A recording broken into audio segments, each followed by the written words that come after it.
내가 지금 이 신앙은요, 내 목숨까지도 걸어야 될 일입니다. 이게 왜 이 믿음이 이렇게 중요하냐면요, 하나님께서 그 아들의 목숨을 이 구원을 위해서 걸었습니다. 다니엘은 마음 민첩하여 총리들과 고관들 위에 뛰어남으로 왕이 그를 세워 정국을 다스리게 하고자 한지라. 총리들과 고관들이 뛰어났다. 이에 총리들과 고관들이 국사에 대하여 다니엘 고발할 근거를 찾고자 해 아무 근거, 아무 허물도 찾지 못하였으니 이런 그가 충성되어 아무 그릇됨도 없고 아무 허물도 없음이었다. 충성되었다는 겁니다. 이 땅에 살아가는 삶에 있어서 정말 이 땅에 사는 삶도 하나님 내게 주신 것이다. 하나님이 내게 주셨다. 하나님 이 땅에 사는 동안 내게 맡겼다. 그렇게 알고 충성을 하는 겁니다. 성경은 말합니다. 일하기 싫거든 먹지도 말라. 먹을 자격이 없어요. 빈둥거리는 사람 먹을 적이 없어요. 열심히 사셔야 돼요. 근데 그것은 뭐냐면 하나님을 섬기게 하는 것입니다. 그게 하나님을 섬기는 거입니다. 이 땅에 내게 주어진 삶을 성실하게 산다. 성실하게 산다. 믿음의 사람은요, 정말 대충 살지 않습니다. 그것이 아닙니다. 일상의 삶이 하나님을 경외하는 데 있어 흔들림이 없는 겁니다. 그래서 다니엘을 시기하는 무리들이 다니엘을 죽이려고 하는 것은 이 하나님의 율법을 지키는 것, 하나님을 믿는 것, 이거 외에는 실패밖에 없어요. 그래서 다리오 왕에게 누군지 왕의 어떤 신에게 구하면 사족을 던져 넣기로 하는 것입니다. 그것도 얼마 동안? 한 달 동안. 이것은 다니엘을 고발하기 위한 전략적인 이런 법이 나올 수가 없습니다. 한 사람을 겨냥해서 이 대제국에서 법을 만들었습니다. 한 사람, 다니엘을 죽이려고. 근데 다니엘이 이 조세에 왕의 도장에 찍힌 것을 알고도 몰랐던 게 아니에요. 한 달만 피하면 된 겁니다. 다니엘 자기 밑에 많은 부하가 있을 겁니다. 이런 법을 만드는 걸 몰랐을까요? 다 알았습니다. 그런데 자기 집에 와서 윗방에 올라가 예루살렘을 향한 창문을 열고 전에 하던 대로 하루 3번씩 무릎을 꿇고 기도하며 그의 하나님께 감사했더라. 여러분, 이걸 알고도 자기 집 돌아가서 윗방에 올라가 예루살렘 향해서 창문을 열었어요. 그리고 이것을 다니엘을 시기하는 무리들은 이 소리를 듣고 어쩌면 이 광경을 보았다고 할 수 있습니다. 바로 가서 고발했습니다. 근데 다니엘은 이 3번, 하루에 3번씩 창문을 열고 왜 예루살렘에 있는가? 이게 예배입니다. 예배. 여러분, 우리 신앙이요, 가장 기초가 뭔지 압니까? 하나님을 인정하는 예배입니다. 그 다니엘은 그 예루살렘을 바라면서 그때 예배하던 걸 생각하는 거예요. 예배. 우리는 무조건 내 기도하니까 들어달라는 거 아닙니다. 여기 성전에서 하나님의 종이 말씀을 선포할 때 이 말씀을 붙들고 기도하기 때문에 내 집이 만민이 기도하는 집이라는 겁니다. 여러분, 인간은요, 가치를 따라 삽니다. 예배를 못 나온다. 못 나오면 그 사람의 가치가 있습니다. 또 왜 우리가 주일 아침 저녁 예배 드리고, 왜 수요 예배 드리고, 왜 금요 예배 드리고, 왜 구일 예배 드리고, 왜 우리는 아침 저녁으로 매일 아침 기도에 저녁 기도를 하느냐? 가치가 있다는 거죠. 그게 하나님을 인정하고 있다는 가장 확실한 증거입니다. 여러분, 우리 하나님께 예배하는 것을 그렇게 소홀히 생각하면 됩니다. 내 마음으로 믿고 있다고요? 아니요. 우리는요, 이 마음으로 믿는 것은 우리의 신앙의 가장 무서운 고백은 예배입니다. 예배. 예배는 다른 곳에 내가 드리고 인간은 예배하는 존재입니다. 돈을 예배하거나 몸을 예배하거나 자기가 예배하는 가치가 있습니다. 여러분, 이 다니엘이요, 하나님 앞에 그냥 기도하면서 간구한 게 아닙니다. 여기 보니까 하루 3번씩 무릎 꿇고 기도하며 그의 하나님께 감사하였더라 했습니다. 어떤 기도입니까? 살려달라는 기도가 아닙니다. 기도하며 감사한 거예요. 감사. 눈 깜빡하지 않습니다. 여러분, 기도하며 어떤 결과가 온지 아십니까? 기도는요, 내 주어진 모든 삶을요 통해서 하나님께 감사하는 겁니다. 하나님의 놀라운 계획을 이루어가는 한 과정일 뿐이고, 시간 지나가면 악한 자의 악은 드러나는 겁니다. 하나님의 뜻대로 행하는 건 드러나는 겁니다. 악도 드러나고 선도 다 드러납니다. 하나님은 이 다니엘을 외면하신다면 하나님이 아니십니다. 하나님은 이 다니엘이 이렇게 잡혀서 사자굴 속에 들어갔지만 여기 21절 23절을 보면 하나님이 목숨을 살려줍니다. 사자굴에 들어갔지만 사자 입을 막고, 읽어볼까요?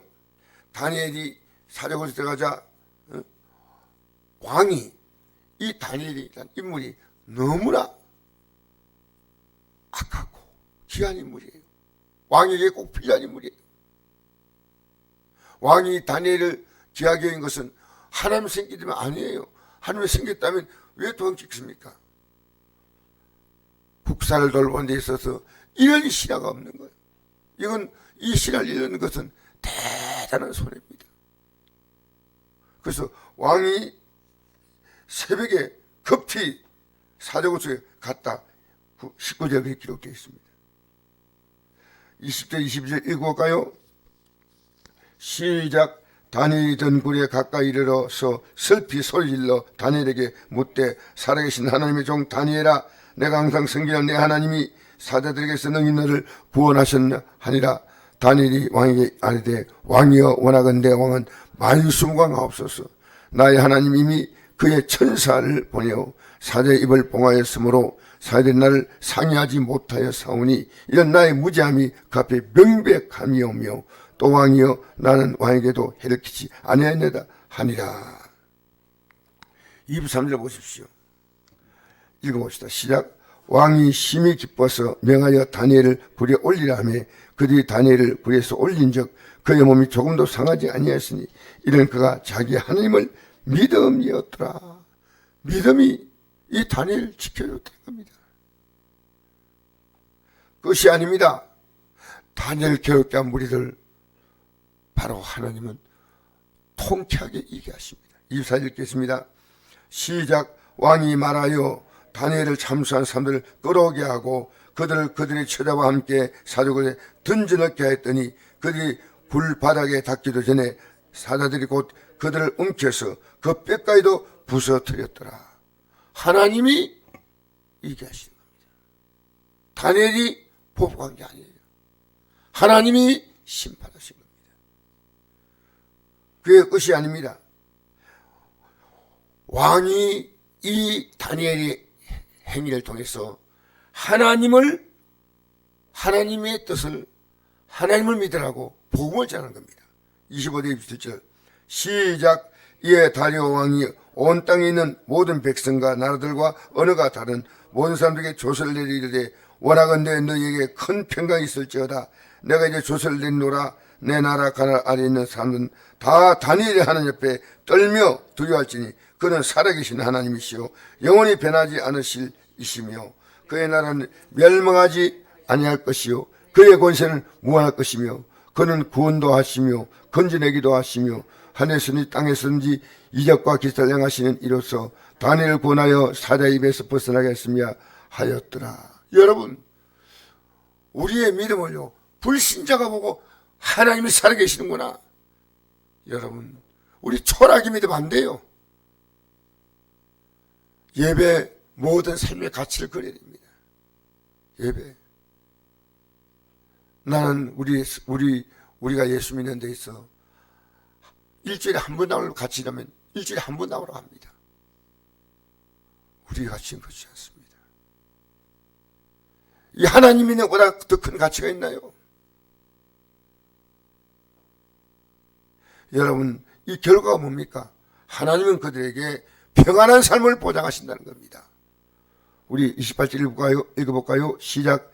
이 다리엔이 다리오 왕의 시대와 바사람 고레스 왕의 시대에 형통하였더라. 여러분, 제발 여러분의 마음이 흔들림 없이 이 믿음에 굳게 쓰기 바랍니다. 저는요, 영생의 믿음을 지금도 살아가는 삶 가운데 보입니다. 영생의 믿음은 새벽기도 지키는 겁니다. 이게 뭐 대단한 겁니까? 우리 예수 믿는 건요, 다니엘처럼 이런 위기가 오면 오늘 한국교회 도대체 몇 명이나 기도자리 나올까?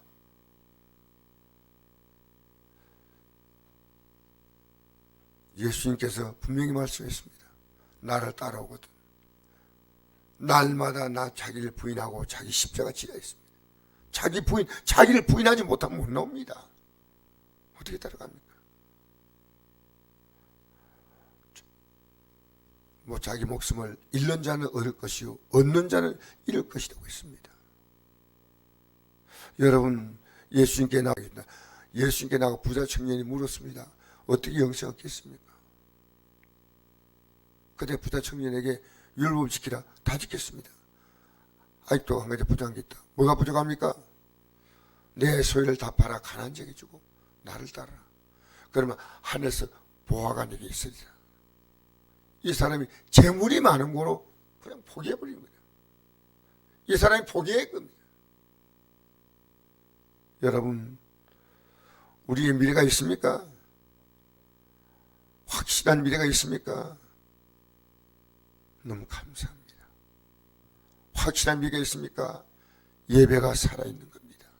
예배가. 기도가 살아있는 겁니다. 여러분, 세상을 향해서 예배하거나 나 자신의 편리함을 예배하지 마십시오. 하나님을 예배하십시오. 하나님 예배하십시오. 율법학자가 예수께 나서 묻죠. 어떻게 영생을 얻습니까? 내 마음을 다하고 목숨을 다하고 힘을 다하고 뜻을 다하여 주 하나님을 사랑하며 내 이웃을 내 몸같이 사랑하라. 우리에게 영생의 길은 예수님의 십자가의 죽음입니다. 이 아침에 다시 한번 생각해야 됩니다. 우리는 지금 영생의 길을 가고 있느냐 아니냐, 둘 가운데 하나예요. 이 믿음의 길을 가신데 매일매일 성공하셔야 돼요. 여러분, 지금 다니엘 같은 이런 사건들이요, 우리의 매일 일상 속에 계속되고 있습니다. 내가 예배하지 못할, 기도하지 못할 많은 사건들이 생겨도 여기 타협하면 안 됩니다. 이 믿음으로 우리는 하루하루를 이 믿음의 길을 가는데 성공하시기를 바랍니다. 이 믿음의 길. 그런데 우리는요, 다니엘 같은 신앙 갖지 않으면 안 돼요. 왜 기록에 나온지 아십니까? 이 다니엘은 자기를 부인하고 자기 십자가 지고 주님을 따라간 사람이에요. 하루에 3번씩. 여러분, 나 자신의 믿음 보면 내가 영생을 향해서 지금 힘차게 좁은 길을 가고 있느냐, 내 자녀는 이 길을 가고 있느냐, 내 가족들은 가고 있느냐, 보입니다. 우리는 이 길을 간데 어떤 것에 유혹받지 말아야 됩니다. 이 믿음을 간데 성공하시기를 주의 이름으로 축복합니다.